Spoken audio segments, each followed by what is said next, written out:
Hi, I'm Maya, and last month my colleagues openly mocked me at our annual company gala.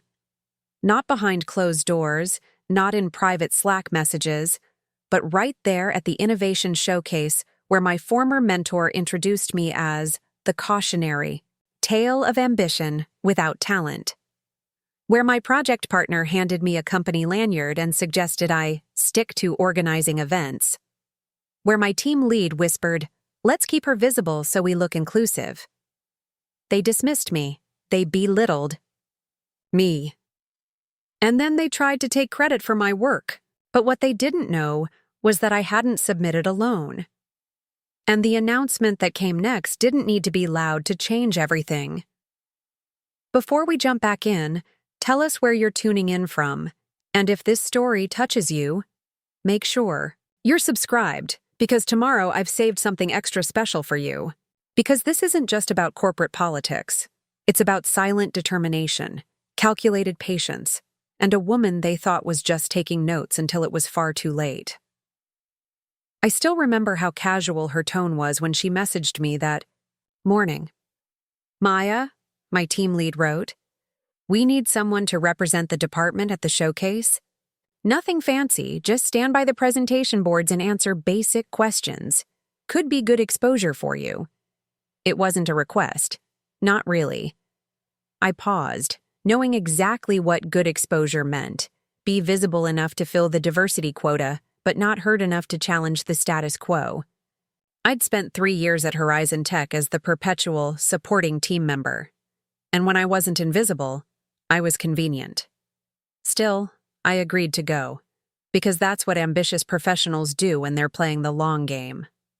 The night of the gala arrived with a subtle weight of anticipation. I stood in front of my bedroom mirror, smoothing down the navy blue blazer I'd carefully selected. Professional, understated, but with a quiet confidence in its tailoring. My apartment was silent except for the distant hum of city traffic outside. I touched the small silver pendant hanging from my neck, a gift from Daniel before I started at Horizon. For strength, he'd said, though back then I hadn't fully understood what kind of strength I'd need. I arrived at the Westlake Hotel precisely 15 minutes early. The grand ballroom had been transformed into a sleek showcase of innovation, with interactive displays and illuminated presentation boards highlighting the company's technological achievements. Teams were already positioning themselves strategically near their projects, rehearsing pitches and straightening name badges. I adjusted mine, simply Maya Chen, technical specialist. While nearby, my colleague Vanessa flaunted her custom-designed business cards and Italian leather portfolio. "Maya, you actually came!" Vanessa called out, her voice carrying just enough surprise to make the greeting feel like an insult. She air-kissed near my cheek, careful not to smudge her perfect makeup. "I love what you've done with your—" She paused, gesturing vaguely at all of me. "Everything. Very practical." I smiled politely, having long ago learned that responding to these small cuts only validated them. "The neural interface display looks impressive," I said instead, nodding toward our team's showcase. "Oh yes," she replied, already scanning the room for more important people to speak with. "We really pulled it together. My concept, you know. Revolutionary approach." I bit the inside of my cheek. My concept. My 3 months of algorithm development. My sleepless nights debugging the integration module. But I stayed silent, watching as she spotted our team lead and practically floated across the room to join him. As soon as we entered the main exhibition space, I disappeared. Not physically. I was still standing there in my carefully chosen blazer. But socially, professionally, I might as well have been a decorative plant. The room gleamed with interactive displays and polished elevator pitches. My department head walked in like he owned every patent in the building. Vanessa networked like she was born with a LinkedIn profile. Executive recruiters practically fell over themselves to exchange cards with them. No one looked at me. No one asked about my contributions. No one even tried. I drifted toward our display, a sleek neural interface prototype that represented 18 months of my work. The interface was elegant, responsive, capable of translating neural signals into digital commands with unprecedented accuracy. I ran my fingers lightly over the casing, remembering the moment when the calibration finally stabilized, when the error rate dropped below 1% for the first time. I had been alone in the lab at 2 a.m. No witnesses to my breakthrough. No one to share in that quiet moment of triumph. "There she is!" My mentor's voice boomed from behind me. Dr. Harrison Reed, the man who had recruited me from graduate school with promises of mentorship and growth opportunities. I turned, a small spark of hope flaring that perhaps now, at this showcase, he would acknowledge my work. "This is Maya," he told the cluster of investors surrounding him. "She helps with our administrative processes. Very organized." The spark died. I forced a smile, extended my hand to shake theirs, but they were already looking past me, their interest evaporating at the word administrative. My mentor didn't introduce me to the other investors. My team lead wandered toward the tech demos like he'd single-handedly coded every line. I trailed behind them, careful not to bump into any of the delicate prototypes that represented months of work I'd contributed to without credit. Vanessa pointed at an augmented reality display, laughed, and then motioned for one of the venture capitalists to follow her. "This is more aligned with our innovation strategy," she chirped, and everyone nodded like she'd said something revolutionary. I stood beside the neural interface prototype tucked in the back corner. It was understated, powerful, the kind of technology someone would develop if they cared about impact, not just attention. I liked that. It represented everything I valued about my work: precision, purpose, potential. Preparing and narrating this story took us a lot of time, so if you are enjoying it, subscribe to our channel. It means a lot to us. Now back to the story. And that's when my team lead Marcus walked over. His expression was casual, friendly even, but there was something calculating behind his smile that made me instantly wary. "Hey, Maya, do me a quick favor?" he said, casual as can be, handing me a thin stack of presentation notes. "Just a few talking points. Since you're already here, might as well help us stay organized." I blinked, looking down at the papers.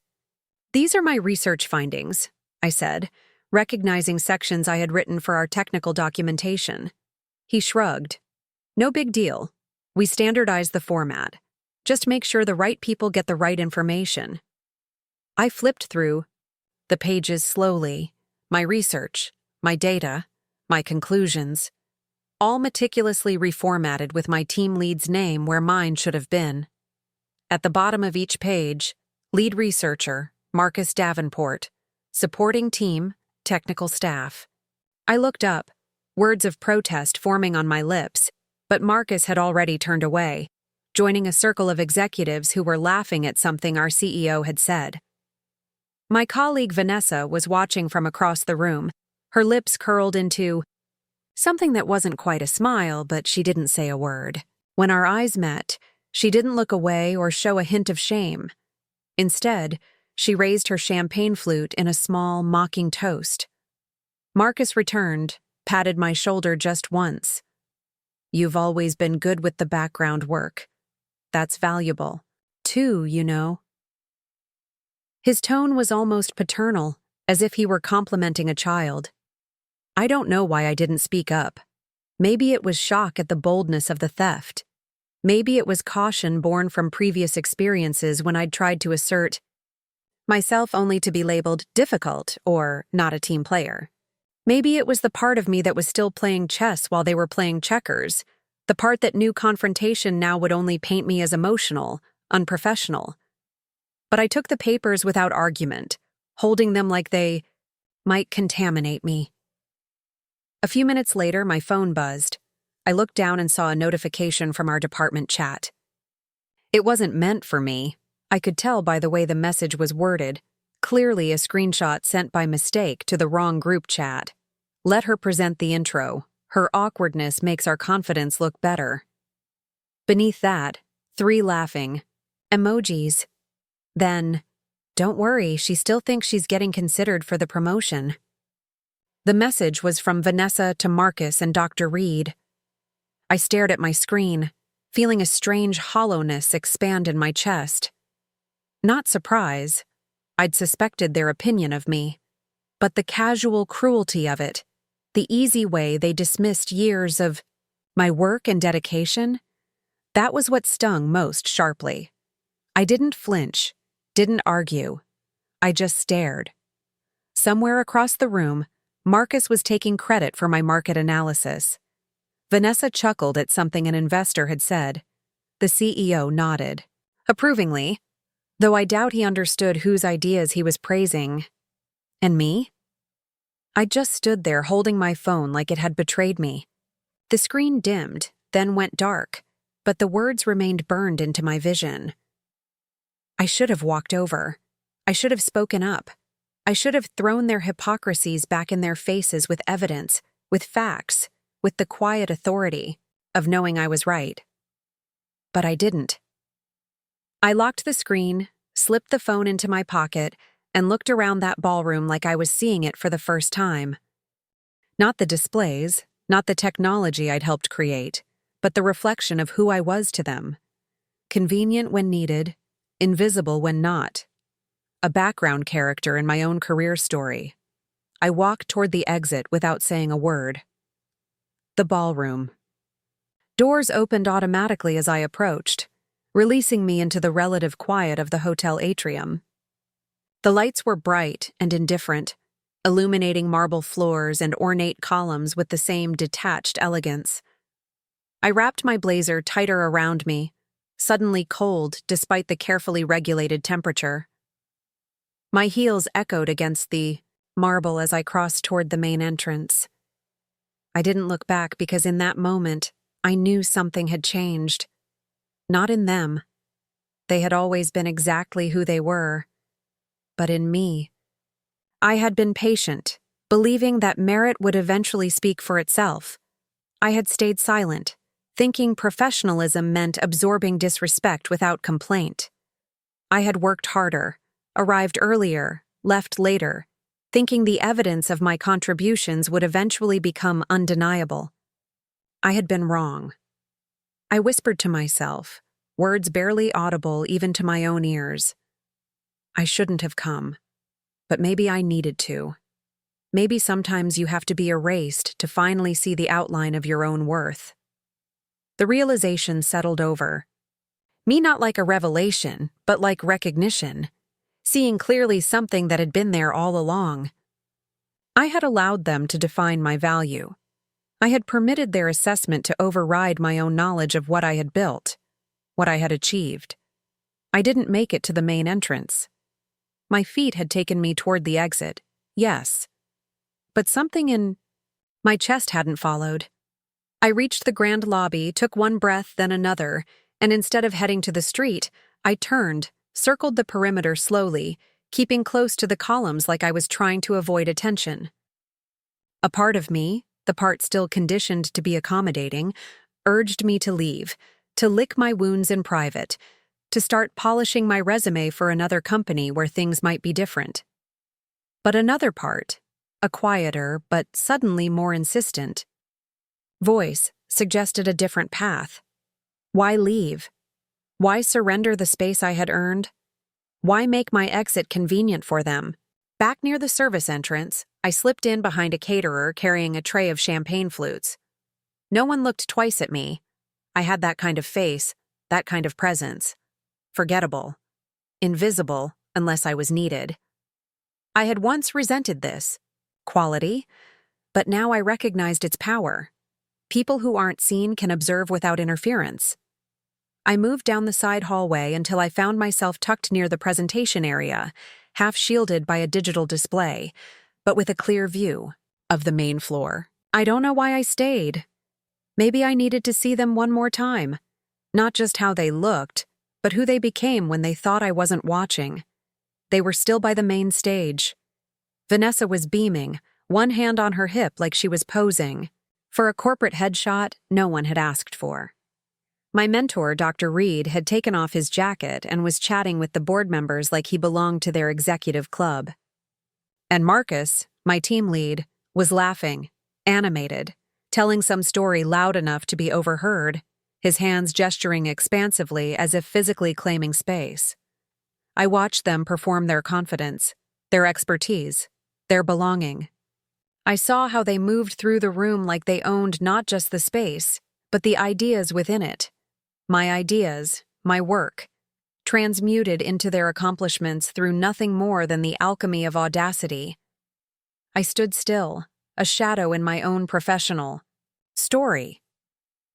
That's when Vanessa noticed me. She tilted her head, gave that rehearsed corporate smile, and strolled toward me with the deliberate grace of someone who knows they're being watched. In her hand, a company lanyard with event staff printed on it. "Oh, hey, Maya," she said sweetly, her voice pitched just loud enough for nearby attendees to hear.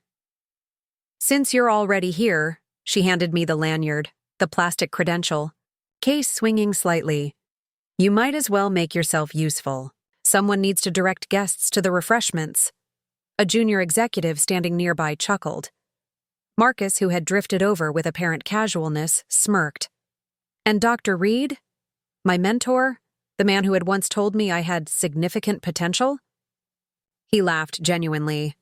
"Oh, stop," he said, waving one hand dismissively in Vanessa's direction. "Don't be so dramatic, Maya. It's just a joke." "A joke?" The words escaped before I could contain them. Attendees looked over. One investor smirked. Another whispered something to his colleague, who didn't even try to hide his grin. I stared at the lanyard in my hand. It felt heavier than it should have, like a symbol, like a test. The silence stretched, uncomfortable now. They expected me to laugh it off, to put on the lanyard and fade into the background, to accept this public demotion as just another moment of humiliation to be endured on my path to what? A future where they might finally acknowledge my contributions, a promotion they would take credit for securing, recognition they would immediately qualify and diminish.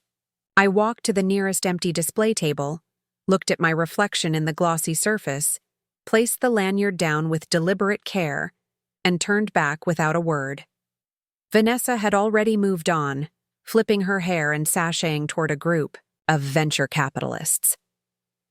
Dr. Reed frowned slightly, then shrugged and returned to his conversation. Marcus lingered a moment longer, his expression unreadable, before rejoining the cluster of executives near the main stage. I stayed near the edge of the room.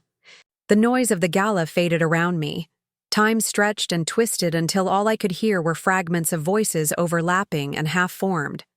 She's got real potential, this one. Vanessa, right? She's pioneering that new algorithm we discussed.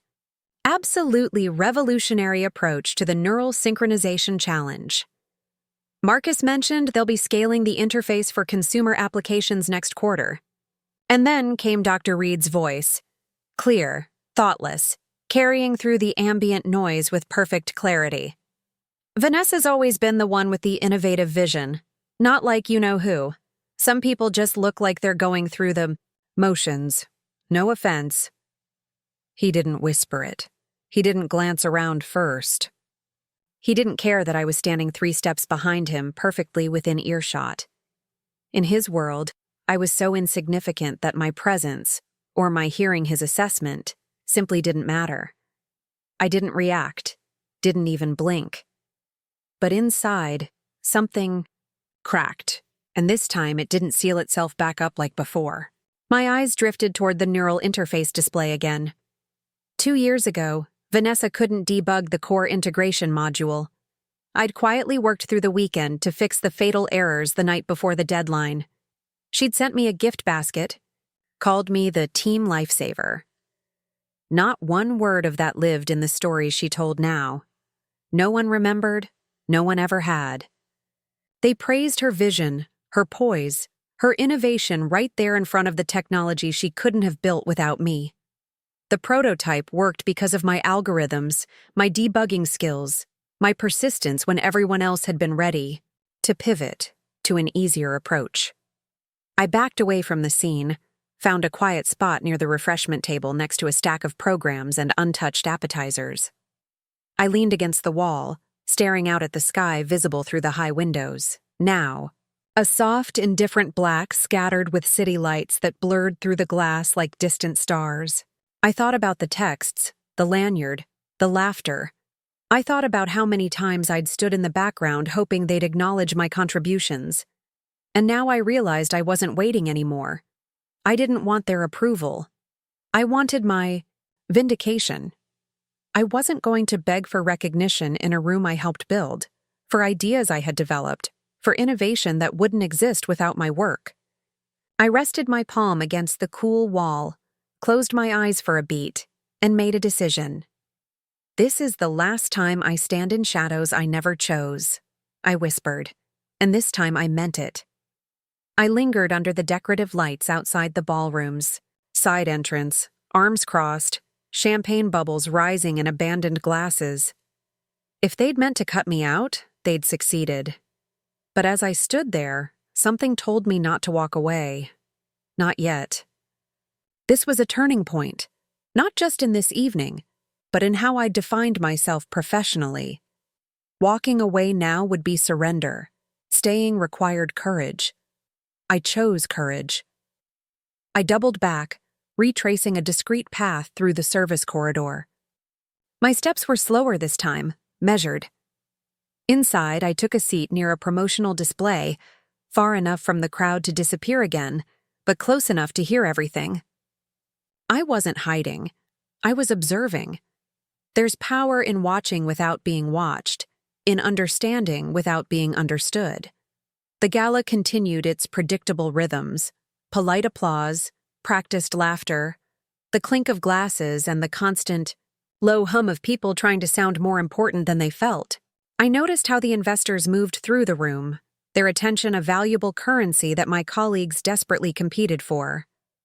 I saw the hierarchy revealed in subtle gestures, who interrupted whom, who got interrupted, who was granted.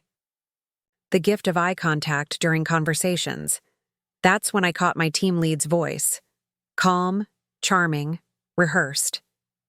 "We've been driving this innovation for months," he told the CEO, who nodded with apparent interest.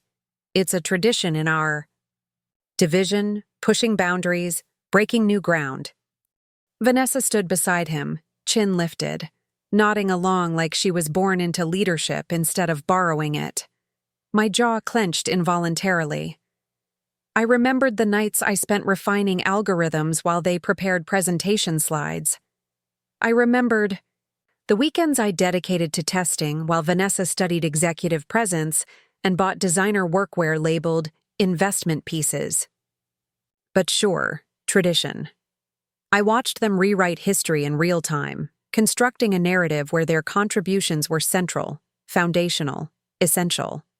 In their version, I existed only as an unnamed supporting role, if I existed at all. Then came the twist I didn't see coming. I had just turned to leave, having witnessed enough, when my mentor stepped toward me, emerging from a cluster of conversation as if he'd known where I was all along. Dr. Reed fished something from the inside pocket of his blazer. He held it out between two fingers. A folded piece of paper with the company letterhead. "You remember this?" he asked. His voice was light, conversational, like this was a fond memory we were revisiting together. I hesitated, unfolded it slowly. "My initial employment offer, entry level, minimal benefits," my name in block letters at the top. "That's where we took a chance on you," he said, then leaned in slightly. "We never asked for anything back, but loyalty isn't too much to expect, is it?" I stared at the paper, at the numbers, and I got it. This wasn't a reminder. It was a receipt for a debt they believed I still owed. Every word behind his smile said the same thing. "You're lucky we let you sit at the table." The implicit message was clear. I should be grateful for the opportunity to be in the room, regardless of how my contributions were credited. I should accept erasure as the price of admission.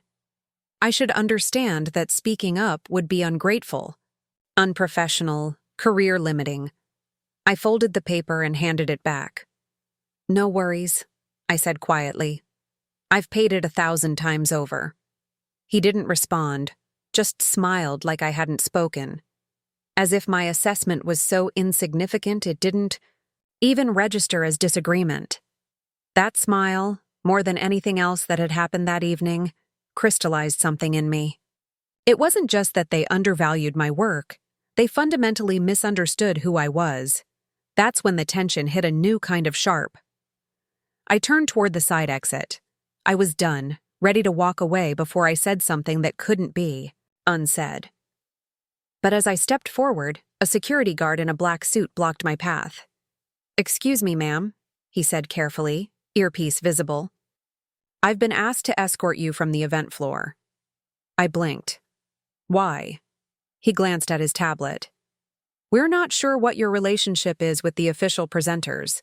For security reasons, we need to clear unauthorized personnel." I blinked again, not sure I'd heard him right. "My name is on 3 of the patents being showcased tonight," I said evenly. "I'm part of the team."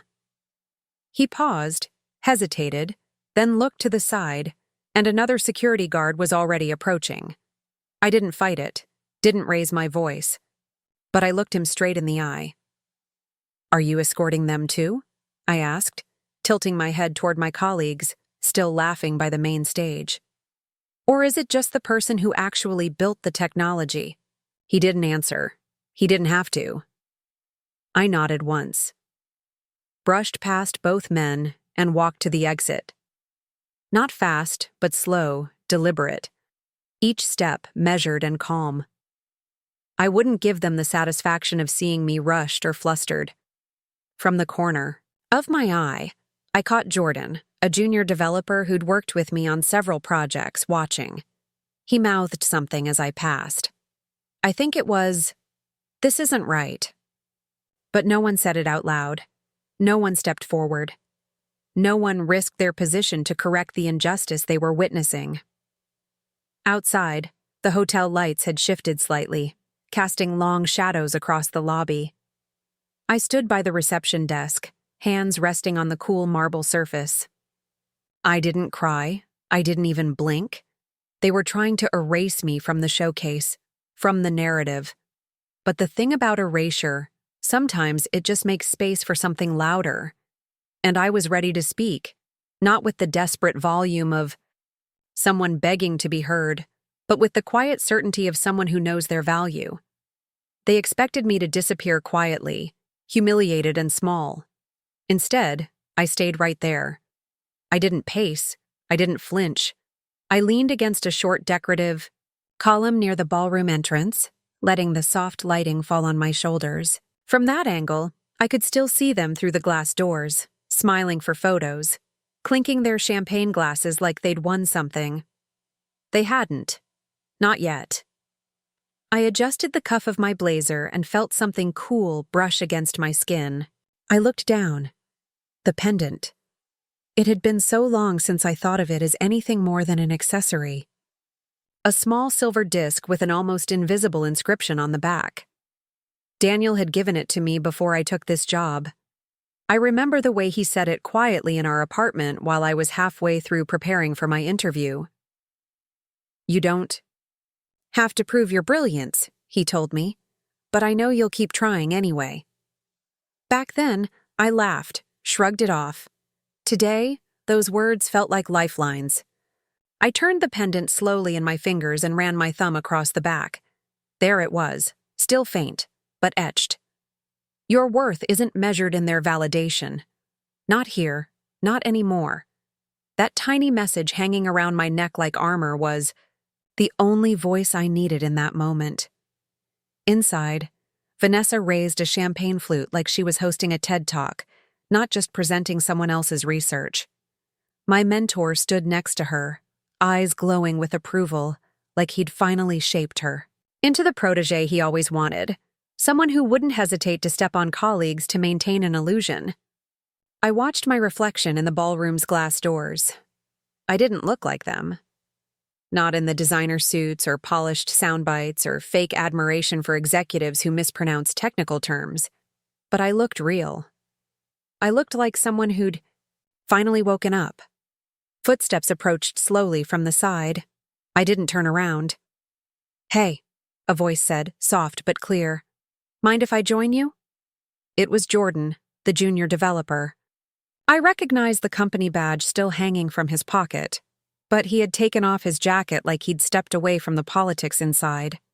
He didn't say much, just stood beside me, both of us looking forward like we were watching a corporate theater neither of us understood. The silence between us wasn't uncomfortable. It was contemplative. "I saw what happened," he said after a beat. "Back there. That wasn't right." I stayed quiet. "I don't know your whole situation," he continued, "but I think you should know. People noticed." I glanced at him. He wasn't looking at me, just staring out at the hotel entrance like it held answers. "You handled it better than I would have," he added, hands stuffed into his pockets. "Most folks would have shouted, caused a scene. You just walked away."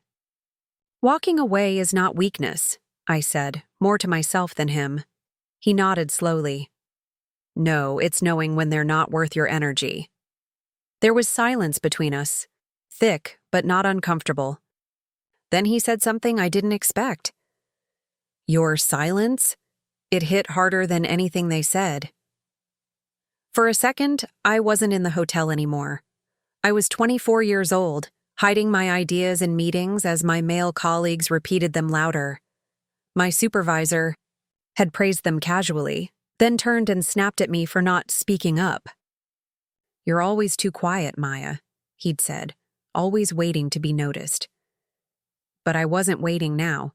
I'd been pushed far enough to know this wasn't reticence. It was strategy. "You know what I realized tonight?" I said, my voice steady. "I've been playing a game where they make the rules and move the goalposts. I thought if I just worked harder, produced better results, stayed later, eventually they'd have to acknowledge me." Jordan leaned against the column, considering this. "But that's not how it works, is it?" "No.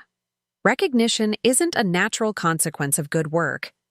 It's political, it's subjective, and sometimes," I gestured toward the ballroom, "it's stolen." "So what now?" he asked. I smiled slightly. "Now I change the game." He looked down at my pendant. "That's nice," he said. I smiled. "It is," I replied. "Doesn't match the outfit, but it matches the moment." He gave a soft chuckle. "Fair enough." We stood for a few more minutes, not saying anything. The silence was companionable, a small island of authenticity in an ocean of performance. "Can I ask you something?" Jordan said finally. "That neural interface, the one they're showcasing, that was yours, wasn't it? Not just partly. Mostly." I looked at him, surprised by his directness. "How did you know?" "I saw the code repositories, the commit history, the documentation style. It has your fingerprints all over it." He shrugged. "Plus, I was in the lab late one night when you were testing the calibration algorithm. I saw how it worked before anyone else did." Something loosened in my chest, the simple relief of being seen, of having my work recognized even by one person. "Yes," I said. "It was mine. Not entirely. There were contributions from others, but the core architecture, the breakthrough, integration solution." "I knew it," he said, not triumphant, but quietly affirming. I took a step toward the main doors, not to leave the hotel, but just to shift my perspective. Jordan didn't follow. "I hope they realize what they lost," he said. "They won't," I answered, my voice calm, "but I will." And with that, I walked toward the grand staircase. I didn't leave. I just found a seat in the mezzanine overlooking the ballroom, tossed my phone in my bag, and sat down, stairs visible below me, because I wasn't leaving yet. Not until I saw the conclusion of this evening's performance. I didn't need to look back to feel it, the ballroom doors closing behind me. Not with a bang, but with a soft click that carried more finality than any slam could. The sense of having crossed a threshold was palpable, not just a physical transition, but a psychological one. I sat on a velvet bench in the mezzanine, watching the gala continue below. From this vantage point, I could see the entire layout of power, who gravitated toward whom, which conversations lasted, which were cut short. I could see the CEO moving through the room like a planet with executives orbiting him in careful patterns. I could see Vanessa and Marcus positioning themselves repeatedly in his path, engineering casual encounters. I thought about power, not just the official kind marked by titles and salaries, but the subtle kind. The power to define reality. The power to credit or discredit. The power to be believed. For 3 years, I had surrendered that power, letting others define my contributions, my potential, my place. No more. But just as I settled into this resolution, an event coordinator in a tailored suit stepped out from the staff area. He wasn't Jordan. No warmth, no hesitation. His badge read, Chief Innovation Officer. He approached with a tablet tucked against his side like a verdict waiting to be handed down. Ms. Chen, he said, measured but polite. I turned. Yes? If I may have a moment, just some clarification needed. It's about the project attribution for tonight's showcase. Your colleagues asked to update the presentation credits. I blinked. Wait, what? He gave a thin smile that didn't quite reach his eyes. Standard adjustment, I'm told. Internal request. Shouldn't take more than a second to confirm. I stepped closer. I'm the one who developed the core algorithm. I authored the research papers this morning. He hesitated. That version was replaced. I believe you've been removed from the credits. Removed, just like that. As if 18 months of work could be erased with a form submission. As if innovation happened by consensus, rather than through the lonely hours of problem-solving I'd invested. As if my intellectual contribution was something they could vote away. I followed him back through the carpeted hallway, past the event, check-in and promotional banners, the same space I'd walked through hours earlier, except now something in the air had shifted. My own contributions didn't belong anymore. In the conference room adjacent to the ballroom, I sat across from the new presentation slides he showed me. Unspoken pressure pushing down on my shoulders like weight I couldn't trace. I reached for the tablet. There it was. Vanessa's name prominently featured, centered, clean. No trace of mine. I flipped to the next slide. All key innovations attributed to her and the team lead. The integration module I'd debugged over that sleepless weekend was now pioneered by Vanessa Chen. The calibration algorithm I'd refined through dozens of iterations was now developed under Marcus Davenport's leadership. The efficient processing technique that made the interface responsive in real time, my solution to what everyone else had deemed an unsolvable problem, was now Horizon Tech's proprietary approach. They'll be handling the Q&A session solo, he clarified like he was offering some kind of prize. It's actually more efficient this way. I didn't respond. I just set the tablet down. The corporate world is built on certain fictions, that organizations are meritocracies, that credit flows naturally to those who deserve it, that visible success correlates with actual contribution. I had believed these fictions. Now I was watching them dissolve in real time. Maya. My mentor's voice drifted over as he passed through.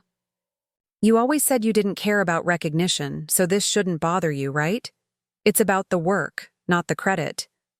He didn't stop walking. He didn't even turn to look at me. It wasn't just exclusion anymore.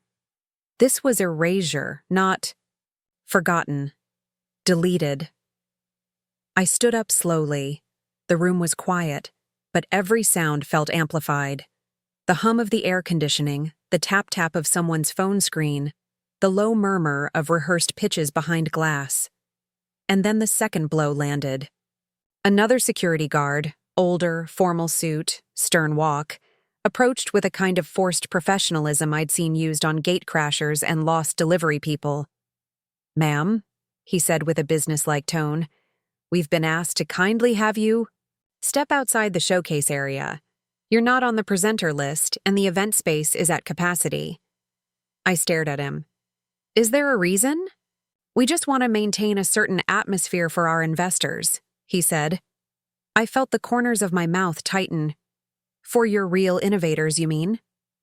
He didn't answer, just stood with a clipped professionalism, giving me time to choose dignity over disruption.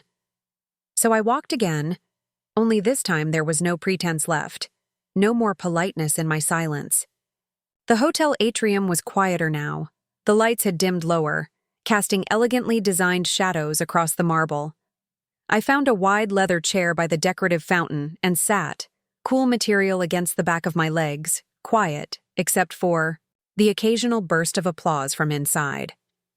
I sat still for a second. I wondered if this was the smarter move to just let it all go. Let them win this one. Save myself the bruises. Wasn't that what professionalism looked like? Maybe peace meant not needing to be credited. Maybe maturity was walking away without needing the last word. Maybe silence was strength. But then my phone buzzed. A notification from the company's social account. I opened it knowing I shouldn't. A photo had just been uploaded. Vanessa posing beside the neural interface display with my team lead and mentor, smiling proudly at her sides. The caption read, "Innovation comes to those who deserve it. Future is bright, women in tech." I didn't feel rage or even grief. I felt done. Without flinching, I deleted the company app. Years of notifications, updates, team-building photos, insincere praise, false inclusion, gone. Not because I was angry, but because I was done cataloging a life where I only ever showed up to prove I didn't need credit. I put my phone down and looked out over the atrium, quiet and elegant now. And I stayed. No plans, no speeches, no grand revenge yet. Just the beginning of a different kind of presence. One they wouldn't see coming because they never really saw me at all. I hadn't moved from the chair.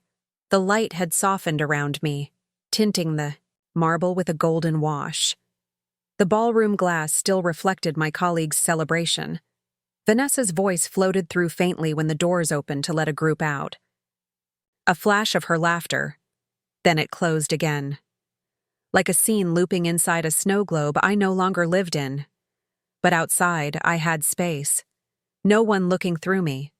No one asking for my silence, my seat in the shadows. In that space, I had clarity. And with clarity came resolve. I reached for my phone again, not to check social media or send an angry text, but to make a simple call. The line rang 3 times before he picked up. "Daniel," I said softly, "it's time." He didn't ask questions. He didn't need to. We had discussed this possibility, prepared for it. "I'll be there in 15 minutes, he replied, and then the line went dead. I returned the phone to my bag and waited. Not anxiously, not impatiently, but with the quiet certainty of someone who knows what comes next. The fountain bubbled beside me, water catching the subtle lighting in ways that created ephemeral patterns across the ceiling. I watched them form and dissolve, a reminder that nothing, not even this humiliation, was permanent. When I looked up again, Jordan had appeared at the edge of the atrium. He approached slowly, carrying 2 cups of coffee. "Thought you might need this," he said, offering one to me. "It's going to be a long night." I accepted the cup with a small nod of thanks. "You don't have to stay," I told him. "This isn't your battle." He sat in the chair opposite mine. Maybe not. But someone should witness what happens next. Someone besides them. We sat in companionable silence, sipping coffee that was surprisingly good for hotel lobby offerings. Through the glass doors, we could see the gala continuing, the gestures growing more animated as champagne flowed, the laughter a little louder, the networking a little more desperate as the evening progressed. "Can I ask you something?" Jordan said finally. "What made you stay? After everything they did, why not just leave?" I considered the question, rolling it over in my mind like a smooth stone. "Because leaving would mean accepting their version of events," I said finally. "Accepting that I'm as dispensable as they want me to be." He nodded slowly. "And you're not?" "No," I said simply. "I'm not." And in that moment, I felt the truth of it settle into my bones. I wasn't dispensable. I wasn't replaceable. My work had value that existed independently of their recognition or approval.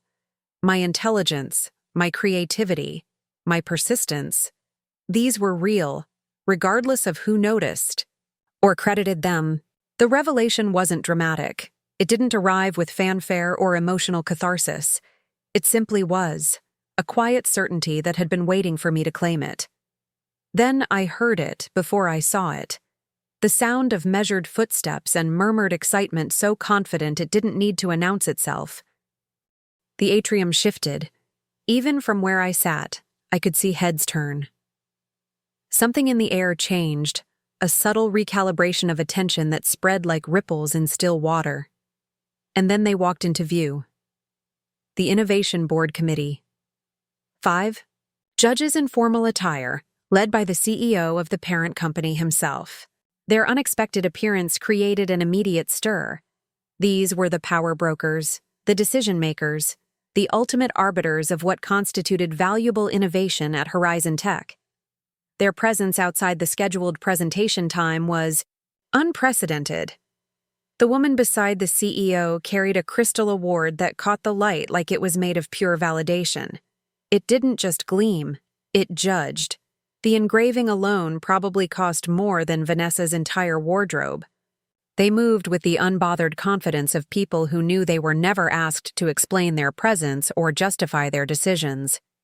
My team lead, visible now behind the glass wall, froze mid-gesture. His fingers, always animated when he spoke, dropped. My mentor stood beside him, confusion tightening around his mouth. Even from this distance, I could see the subtle shift in their posture, the straightening of shoulders, the reflexive adjustments to ties and jackets. The performance of confidence when uncertainty strikes. I stood up, smoothing my blazer, not in preparation, but in quiet recognition. I didn't smile, not even a twitch. I just stood and waited. The ballroom doors opened slowly, and there he was. Daniel, tailored suit, steady gait, face composed but not cold. Not this time. He wasn't alone. Behind him walked Elaine Woodward, the chief operations officer, a woman known for her uncompromising standards and intolerance for corporate games. Daniel approached the innovation board, exchanged a few words that I couldn't hear, then gestured toward where I stood in the atrium. The CEO nodded, and the entire group turned in my direction. I didn't expect a speech. They never gave those. When the CEO approached, he extended his hand. "Ms. Chen," he said, "your independent submission impressed us all. Shall we?" That was all. I stepped forward, feeling oddly calm despite the surreal nature of the moment. From the corner of my eye, I could see Vanessa pressed against the glass now, hand flattening against it like she was trying to physically push through the barrier. My mentor tilted forward as if leaning closer would make sense of what he was seeing. My team lead was already on his phone, mouth tight, pacing like something had slipped loose from his control. No one came outside. No one stopped the committee. Daniel didn't glance at my colleagues. He didn't nod, didn't wave. He just held the door as I walked in, followed by the innovation board. We moved slowly, no rush, no need to hurry. The silence that fell over the ballroom was immediate and complete. Conversations halted mid-sentence. Glasses paused halfway to lips. Even the background music seemed to recede as we processed toward the main stage. As we approached, I caught Jordan at the edge of the crowd. He didn't smile, just gave a nod. Barely a movement, but enough. I walked steadily forward. Inside the ballroom, every face was turned our way, but no one approached, and no one spoke. It was already too late. The event coordinator handed the CEO a microphone. The room quieted immediately. "Good evening," he began, his voice resonating through the ballroom. "We have an unexpected but important announcement to make." I stood slightly to the side, hands clasped loosely before me, expression neutral. Not triumphant, not vindictive, just present. As you know, Horizon Tech established the Independent Innovation Initiative last quarter, a channel for employees at any level to submit projects directly to the board, bypassing traditional departmental hierarchies. A murmur rippled through the crowd. Many looked confused. The initiative had been announced in a company-wide email that most had likely ignored or forgotten. It had seemed like another corporate program destined to fade away without impact. Until now. Tonight we recognize the first recipient of the Horizon Breakthrough Award.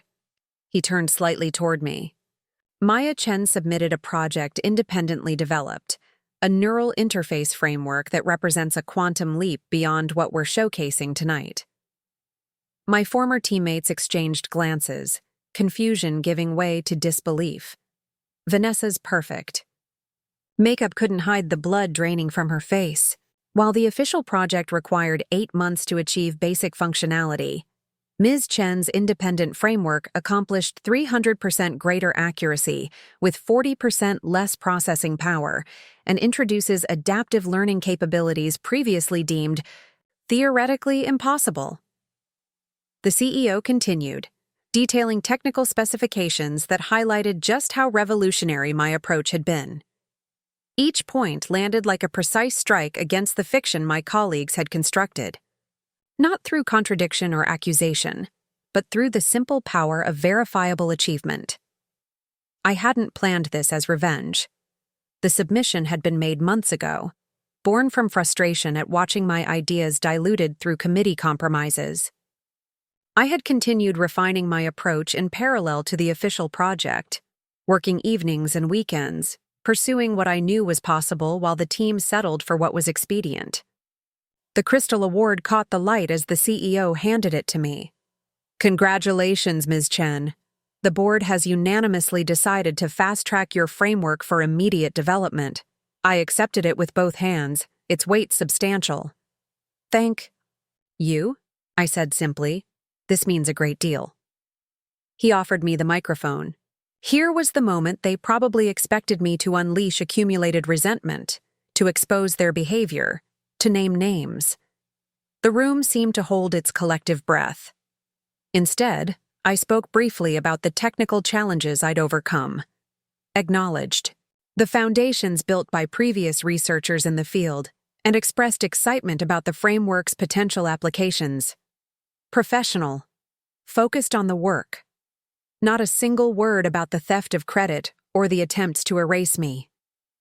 Their absence from my speech was more damning than any accusation could have been. When I finished, the applause was genuine but hesitant, the audience unsure how to reconcile the masterful innovation with the unassuming woman holding the award. The cognitive dissonance was visible on their faces. They had been prepared to celebrate Vanessa's charisma, Marcus's leadership. They didn't quite know how to process substance without spectacle. As I stepped away from the microphone, Elaine Woodward approached. "The board would like you to join them for dinner," she said. "There's much to discuss about implementation. Timelines." I nodded, already turning toward the exit. My former teammates stood frozen, unable to approach without acknowledging what had happened, unwilling to stay silent and appear irrelevant. Vanessa made a halting movement in my direction, her face arranged in what looked like the beginning of a conciliatory smile. I didn't stop, didn't acknowledge her, didn't give her the opportunity to rewrite history yet again. I simply walked, Passed, award in hand, the innovation board falling in step beside me as we left the ballroom. In the hotel restaurant's private dining room, surrounded by the actual decision-makers of Horizon Tech, I finally felt the tension release from my shoulders. The conversation flowed naturally, focused on capabilities and possibilities rather than politics and personalities. For the first time in years, I didn't need to fight to be heard or struggle to be credited. My ideas stood on their own merit, recognized for their value rather than filtered through the lens of corporate hierarchy. "I have to ask," the CEO said during a lull in the technical discussion, "why continue developing this independently when your team was working on something similar?" I considered my response carefully. "Creative constraints can sometimes become political constraints," I said finally. I found myself repeatedly compromising on what was possible to accommodate what was comfortable. At some point, I needed to prove the concept without those limitations. He nodded slowly. "And you didn't bring this framework to your department head because..." "Previous attempts to advance similar approaches were redirected," I said. The diplomatic phrasing covering years of having my ideas dismissed, diluted, or appropriated. I chose to let the results speak for themselves. "Well, they've spoken quite eloquently," Elaine interjected, "which brings us to the question of next steps. We'd like you to lead the implementation team for this framework, reporting directly to the board." The offer hung in the air, unexpected and significant. A promotion that would take me outside the existing departmental structure, beyond the reach of those who had tried to contain my contributions. I'd need to select my own team, I said, not a question, but a condition. "Of course," the CEO agreed. "You've earned that autonomy." Later that evening, as the dinner concluded and plans were tentatively laid for the framework's development, Daniel and I walked through the quiet hotel lobby. The award rested in a velvet-lined box tucked under my arm, surprisingly heavy for something symbolic. "You didn't tell them," Daniel observed as we waited for the valet to bring our car. "About what happened before, the credit theft, the erasure." I shook my head. "I didn't need to. Success is its own vindication." He smiled slightly. "Still, it must have been satisfying to see their faces when you walked in with the innovation board." "It wasn't about satisfaction," I said, though I couldn't completely deny the element of justice in the moment. It was about correction, setting the record straight without having to argue about who deserved what. The drive home was quiet, city lights blurring past the windows. I didn't speak much, and Daniel didn't press for conversation. He understood. The weight of transition moments, the mental reordering that happens when your professional identity shifts dramatically in a single evening. When we arrived home, I set the award on our dining table and stepped back to look at it.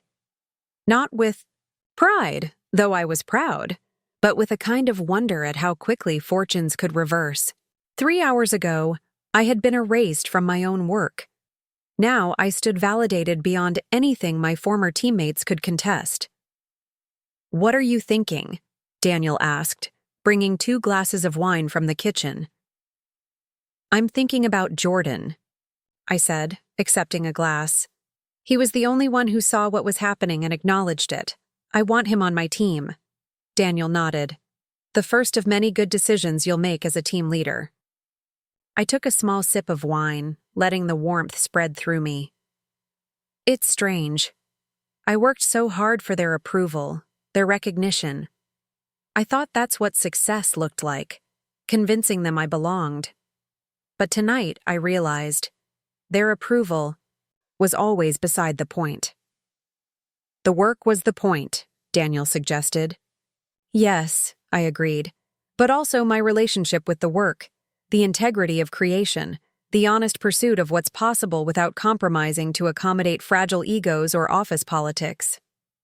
We moved to the living room, settling on the couch. Through the windows, the city skyline glittered, countless lights marking countless stories playing out in offices and homes across the urban landscape. "You know they'll try to explain it away," Daniel said after a comfortable silence. They'll construct some narrative where they were supportive all along, where they encouraged your independent work. I smiled. Let them. Their stories don't define my reality anymore. That night, I slept with a profound sense of peace that had nothing to do with vindication and everything to do with alignment. The feeling of finally occupying the professional space I had earned through merit rather than manipulation. I hadn't won a battle against my colleagues. I had transcended the battlefield entirely. The next morning dawned clear and bright, sunlight streaming through the bedroom curtains in golden ribbons. I woke before my alarm, feeling unusually refreshed, despite the emotional intensity of the previous evening. My phone, which I had deliberately left on silent, showed dozens of notifications, messages, emails, social media alerts. I ignored them all and went about my morning routine.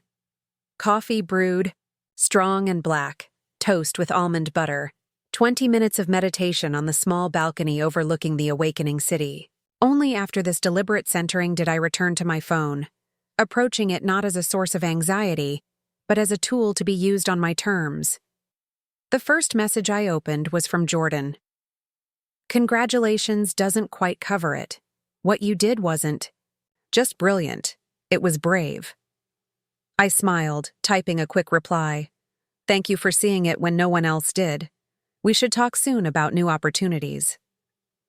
The company emails came next, an official announcement of my award and promotion, copied to all staff. The carefully worded message made no mention of the previous project attribution issues, focusing instead on the technical merits of my framework.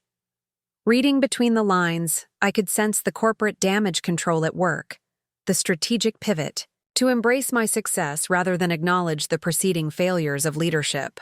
I scrolled through the remaining notifications with detached interest. LinkedIn connections suddenly multiplying. Industry peers reaching out with congratulations. Former colleagues expressing surprise and delight at my unexpected achievement. And then, inevitably, messages from Marcus, Dr. Reed, and Vanessa. Marcus's message was brief, professional. Congratulations on your recognition. I always knew you had potential. Let's discuss how we can align our work moving forward. Dr. Reed was more effusive. Maya, what an extraordinary development. I've always believed in nurturing independent thinking among my mentees. We should celebrate your success. Perhaps lunch next week? But it was Vanessa's message that gave me pause. Unlike the others, hers held no pretense of having supported me all along. I didn't see it, she wrote simply. I didn't see you. That's on me. The admission was unexpected, a small crack in the facade of competitive perfection she had maintained for years. Not an apology exactly, but an acknowledgement, the beginning of potential growth. I set the phone aside without responding to any of them. Their messages would wait. I had more important priorities this morning, namely, drafting the implementation plan for my framework and identifying potential team members who would bring both technical skill and personal integrity to the project. As I opened my laptop, a notification appeared for a company-wide virtual meeting scheduled for 10 a.m. Organizational Restructuring and Innovation Pathways, read the title. I smiled to myself, imagining the careful recalibration happening in executive offices this morning. At precisely 10, I joined the call, one of over 300 employees, logging in to hear the CEO and executive team announce a strategic realignment that would optimize innovation pathways and ensure recognition of key contributors at all levels of the organization. Behind the corporate jargon, the message was clear. What had happened to me, the erasure, the credit theft, would no longer be tolerated. The Independent Innovation Initiative was being expanded, with direct submission channels to bypass departmental gatekeepers. New attribution protocols were being implemented.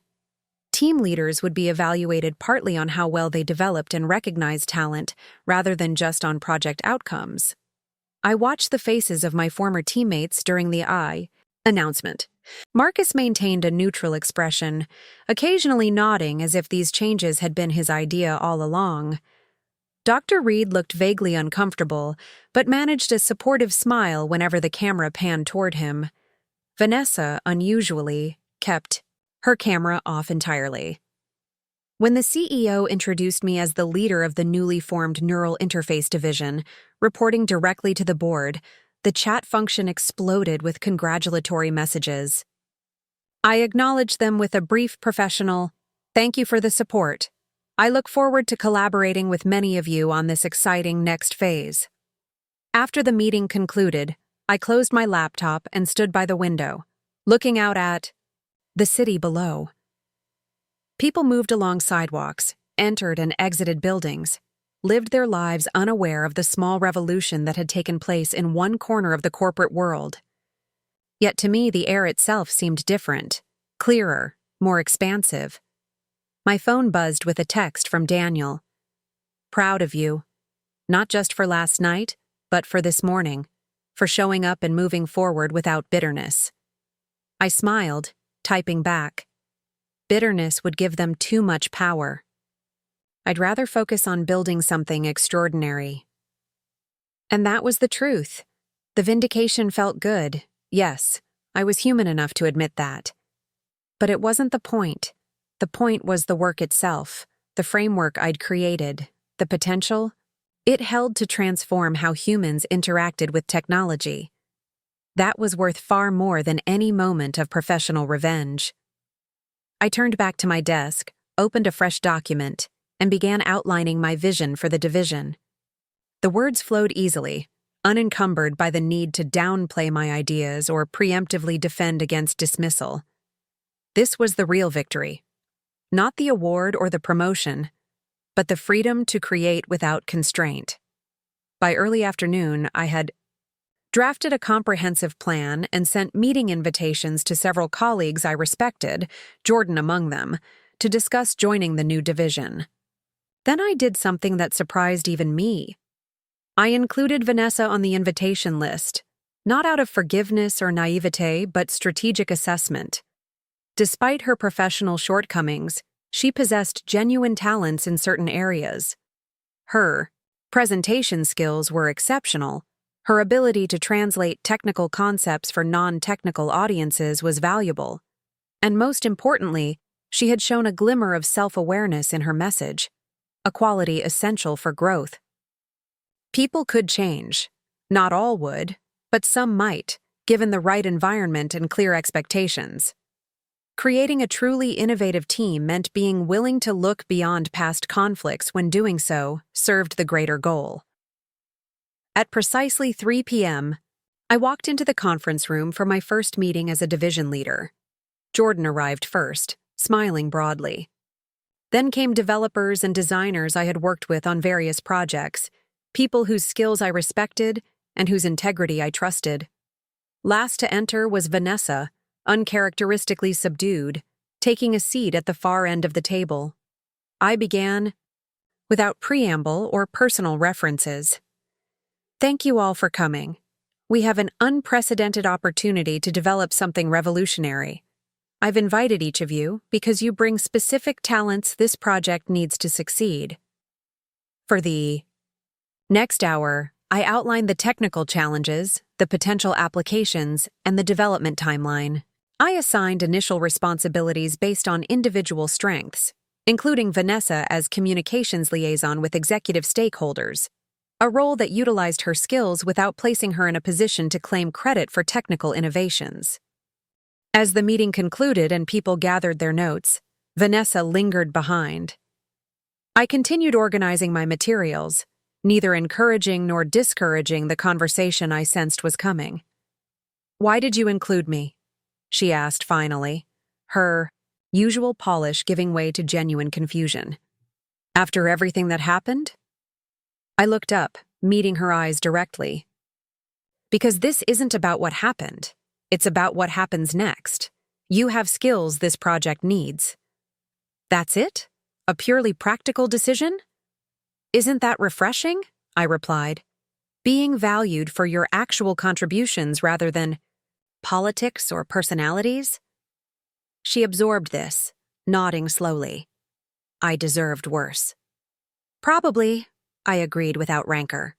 But this division isn't about what people deserve based on past behavior. It's about building something extraordinary that serves a greater purpose than our individual careers. I don't know if I can live up to that, she admitted, vulnerability showing through the cracks of her carefully constructed professional persona. That's your choice to make, I said simply. But if you're willing to try, there's a place for you here. As she left, I remained seated, reflecting on the strange circularity of the moment. 24 hours ago, I had been the one excluded, erased, deemed unworthy of recognition. Now I sat in a position to include or exclude others, to recognize or dismiss their contributions. The responsibility of that reversal wasn't lost on me. Power revealed character as surely as powerlessness did.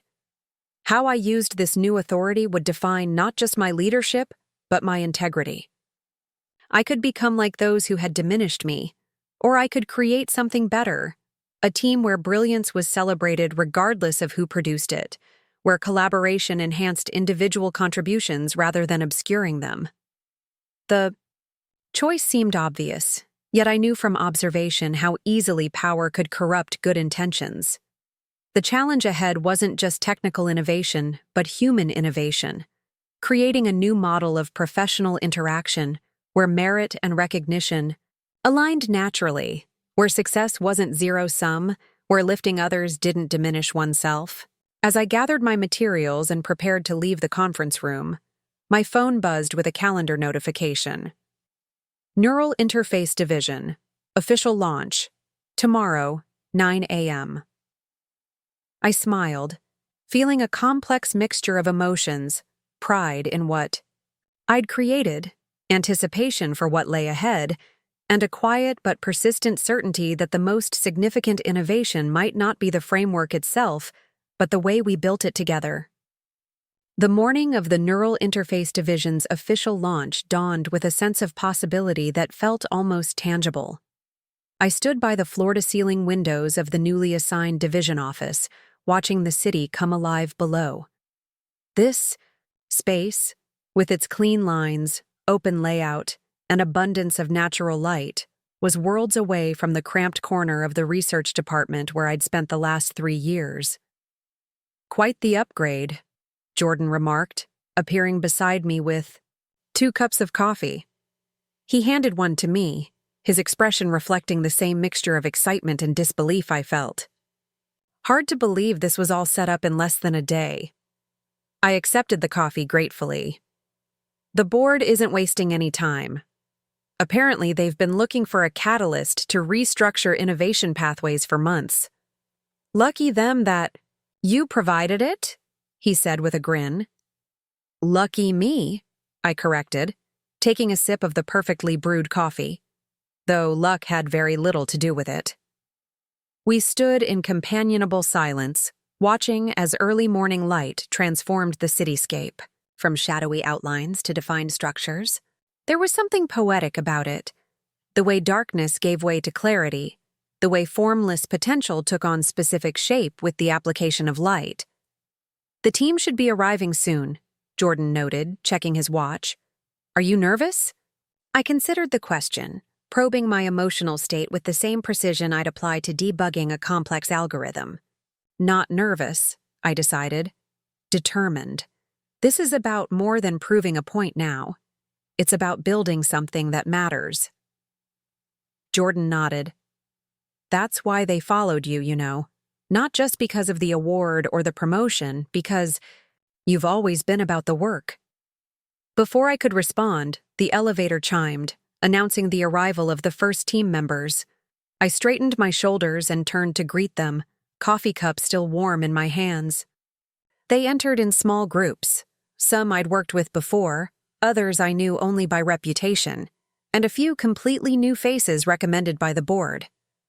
15 people in all, selected for their technical expertise, innovative thinking, and, just as importantly, their collaborative approach to problem solving.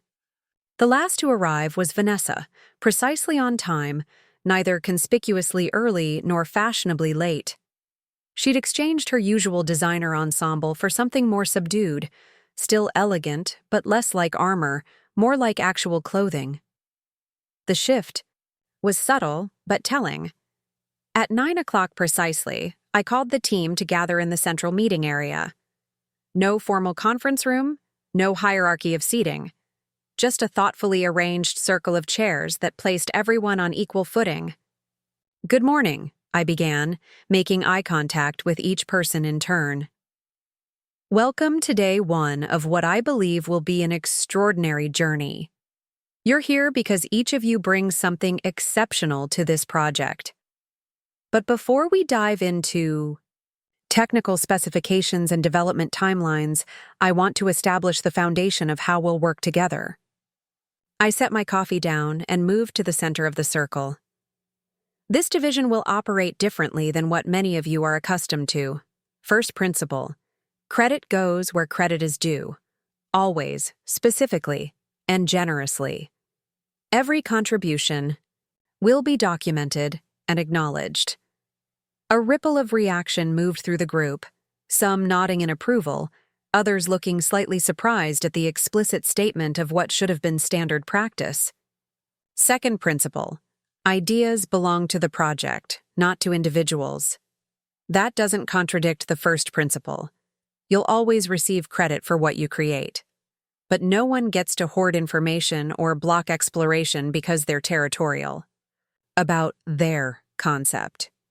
I continued outlining the operational framework for the division: transparent communication, collaborative problem-solving, regular knowledge-sharing sessions, and a flat structure that valued expertise over hierarchy.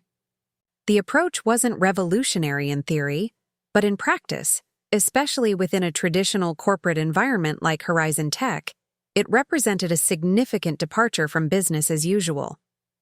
Finally, I concluded, we'll measure success, not just by what we achieve, but by how we achieve it.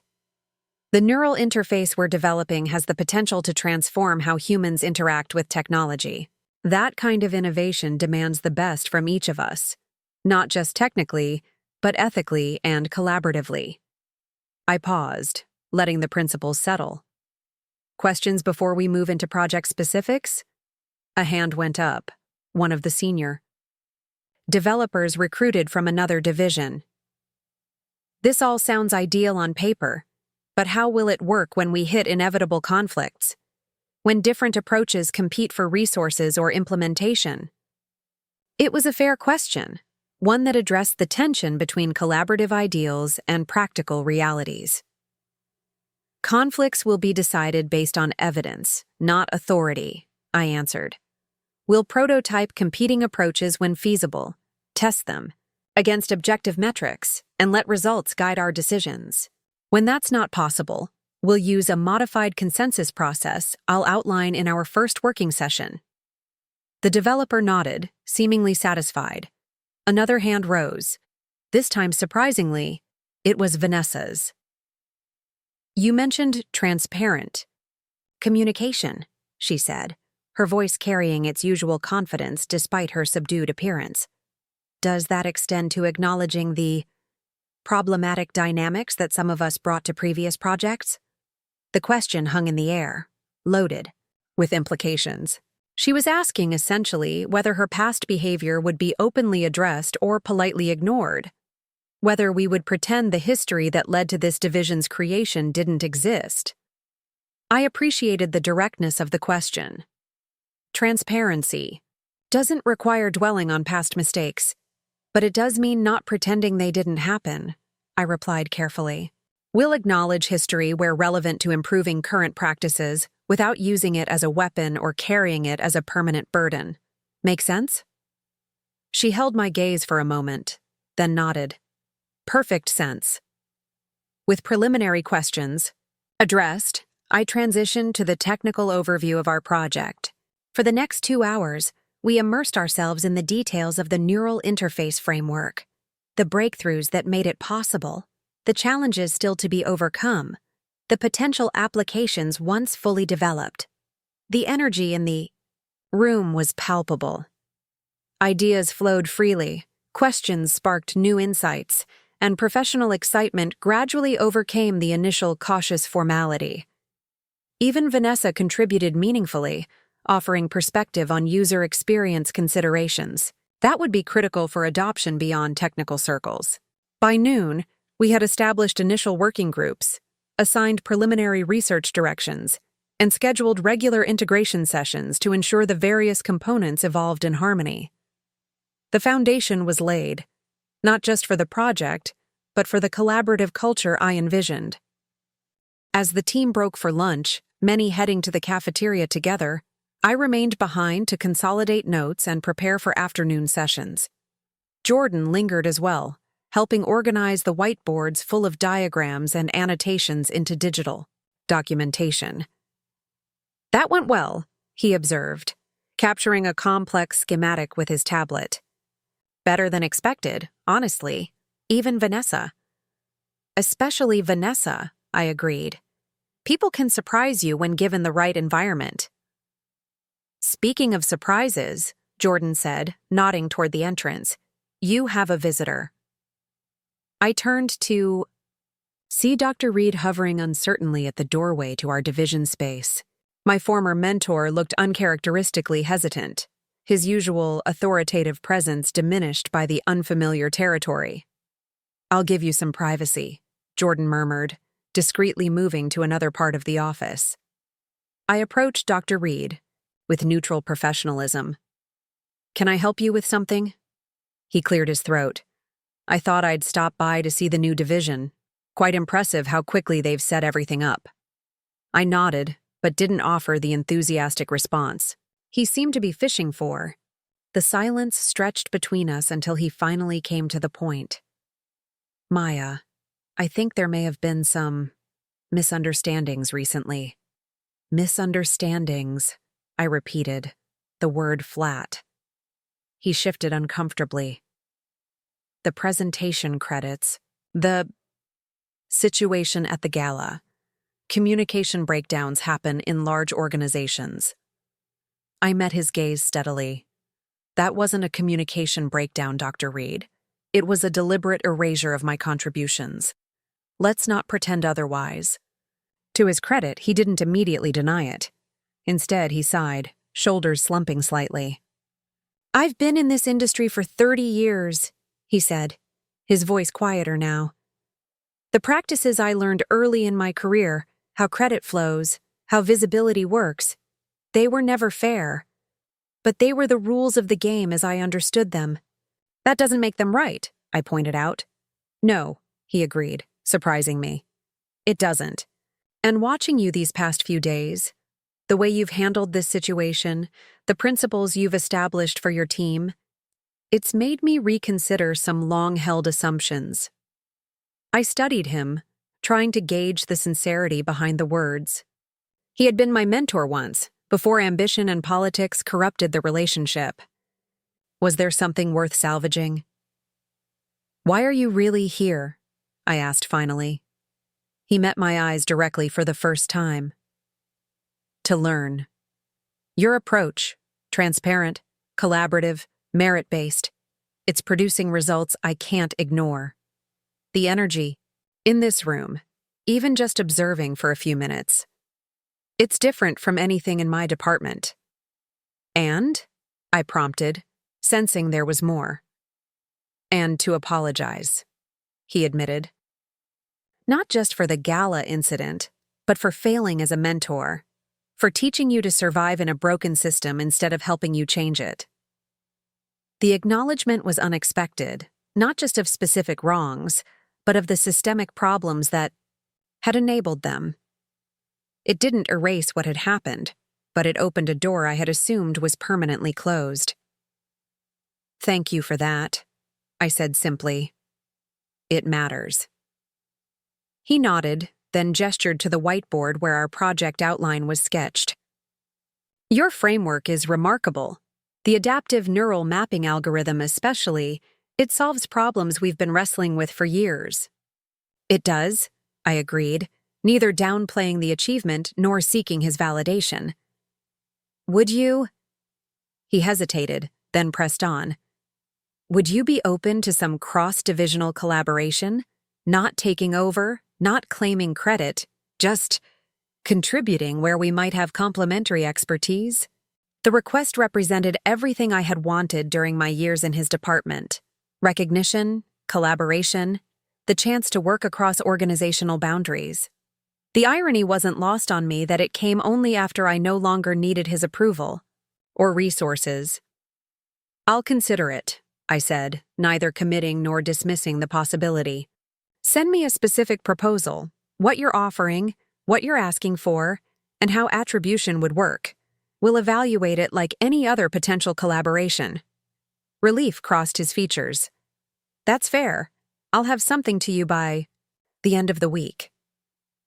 As he turned to leave, I added, Dr. Reed, the old rules, the ones about how credit flows and who gets visibility, they're changing. Not just in this division, but everywhere. The sooner you adapt, the better positioned your team will be for what comes next. He paused, absorbing the gentle warning embedded in my advice. I'm beginning to see that, he acknowledged, then departed with a thoughtful expression. When he was gone, Jordan rejoined me. That looked civil, he observed cautiously. It was, I confirmed, maybe even productive. Are you really considering collaboration with his department? After everything? I turned back to our project. Notes considering the question. If it serves the work, yes. This isn't about personal vindication anymore. It's about creating something meaningful.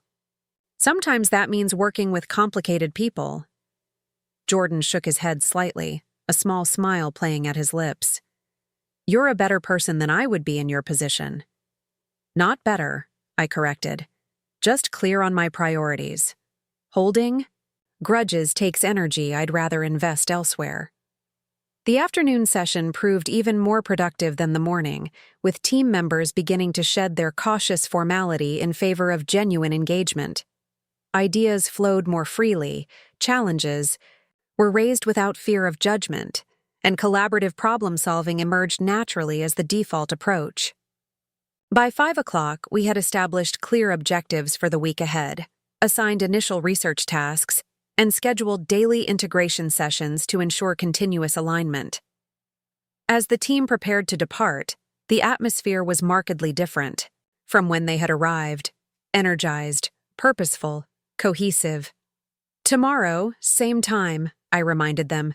Bring your first stage explorations and be ready to iterate quickly. This isn't about perfection, it's about progress. As the office gradually emptied, I remained at my desk, consolidating notes and preparing for the following day. The quiet was welcome after the intensive collaboration, a chance to process everything that had happened not just today, but over the past whirlwind 48 hours. I was so absorbed in my thoughts that I didn't notice Vanessa approaching until she spoke. Do you have a minute? She asked, her usual assertive tone tempered with unexpected hesitation. I gestured to the chair opposite my desk. Of course. She sat, placing a slim folder between us. I've been thinking about what you said this morning, about transparency and acknowledgement without weaponizing the past. And, I prompted, when she paused. And I realized there's something I need to address directly before we can move forward effectively. She slid the folder toward me. These are presentation materials from the last 3 major projects we worked on together. I've gone through and corrected the attribution sections to accurately reflect your contributions and everyone else's. I opened the folder, scanning the meticulously annotated documents. Every section where my work had been minimized or attributed to others was now precisely credited, with specific references to design elements, algorithmic solutions, and research findings I had developed. I've already submitted these corrections to the company repository and sent notifications to everyone who received the original versions, she continued. It won't undo the impressions already formed, but it establishes the factual record. The gesture was unexpected. Not just an apology, but a concrete action to correct the false narrative. It couldn't erase what had happened, but it represented a meaningful step toward restoration. "Thank you," I said, closing the folder. "This can't have been easy." "It wasn't," she admitted. "But it was necessary, not just for you, but for me. I've built my career on a certain image of success, on being seen as the innovative one, the star. Maintaining that image became more important than the actual innovation or the collaborative truth behind it." Her candor surprised me. "What changed?" She considered the question thoughtfully. "Watching you last night at the gala. You had every reason to publicly expose what we'd done, to humiliate us the way we'd humiliated you, but you didn't. You focused on the work, its quality, its potential, its purpose. And somehow that was more powerful than any accusation could have been." I nodded, understanding the impact of that moment from a new perspective. "Then today," she continued, "seeing how you're building this division, the principles, the transparency, the genuine collaboration, it made me realize how exhausting it's been maintaining the fiction of being solely responsible for complex achievements. Always feeling like an imposter, always worried about being exposed." "That sounds lonely," I observed. "It was," she agreed. "Is. But I'm hoping it doesn't have to stay that way." There was vulnerability in her admission, a quality I had never associated with the polished, confident persona she typically projected. It reminded me that behind professional rivalries and corporate politics were human beings navigating their own insecurities and aspirations, however problematically expressed. "Clean slate?" she suggested tentatively. I considered her offer. Not a clean slate, I decided. That would mean pretending the past didn't happen, and we'd both know that wasn't true. But a new chapter? Yes, I think we can manage that. Relief crossed her features. I can work with that. As she stood, "To leave," I added, "Vanessa? The skills that made you successful, your presentation abilities, your strategic thinking, your ability to communicate complex concepts to non-technical audiences, they're genuinely valuable. You don't need to claim other people's work to be impressive." She absorbed this, nodding slowly. "That's going to take some getting used to. But thank you." After she departed, I remained alone in the division office, watching as twilight transformed the city outside. Lights flickered on in buildings across the skyline, each one representing countless stories of ambition, struggle, collaboration, and achievement playing out behind glass and steel. My phone buzzed with a message from Daniel. "Dinner tonight to celebrate your first day as division leader?" I smiled, typing back, "Absolutely. So much to tell you." As I gathered my things to leave, I caught my reflection in the window, backlit by the office lights, silhouetted against the darkening sky. The image struck me as metaphorically apt. No longer invisible, no longer in shadow, but defined clearly against the backdrop of possibility. The journey from that humiliating moment at the gala to this quiet triumph had taken less than 48 hours in chronological time. In terms of professional and personal evolution, it felt like light years. I had entered the gala as someone fighting for recognition within a system designed to minimize my contributions. I left my new division office as someone creating an alternative system altogether, one that valued merit over politics, collaboration over competition, and integrity over image. The transformation wasn't complete, of course. One day, however successful, didn't change entrenched corporate culture. The principles I'd established for my division would be tested repeatedly in the weeks and months ahead. Some team members would embrace them readily. Others would struggle to abandon old habits and assumptions. The broader organization would alternately support and resist the changes we modeled. But something fundamental had shifted, not just in my professional status, but in my relationship to power and recognition. I no longer needed external validation to know my worth. I no longer measured success by others' acknowledgement of my contributions. The validation was in the work itself, in the problem solved, in the potential realized.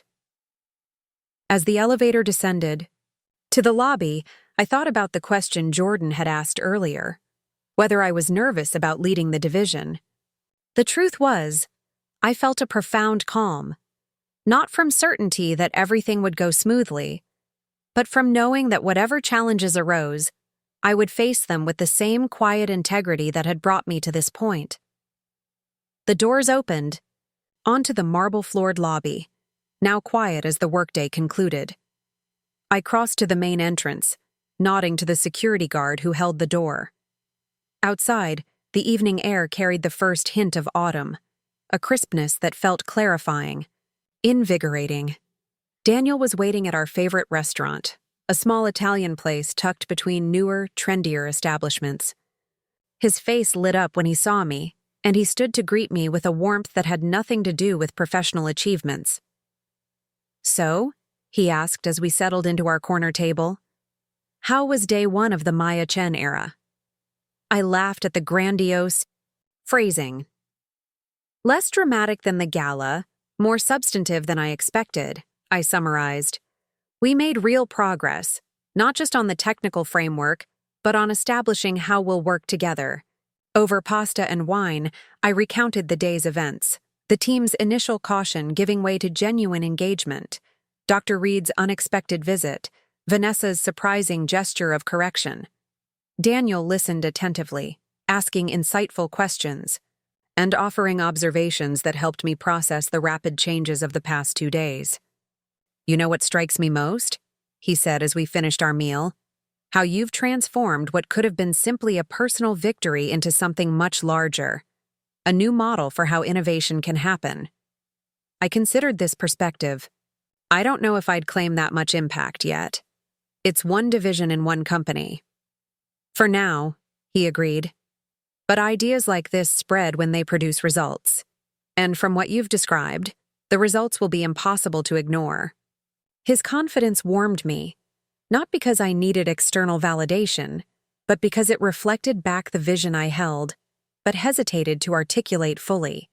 That what we were building might influence not just our project or division, but how collaborative creation functioned within corporate environments more broadly.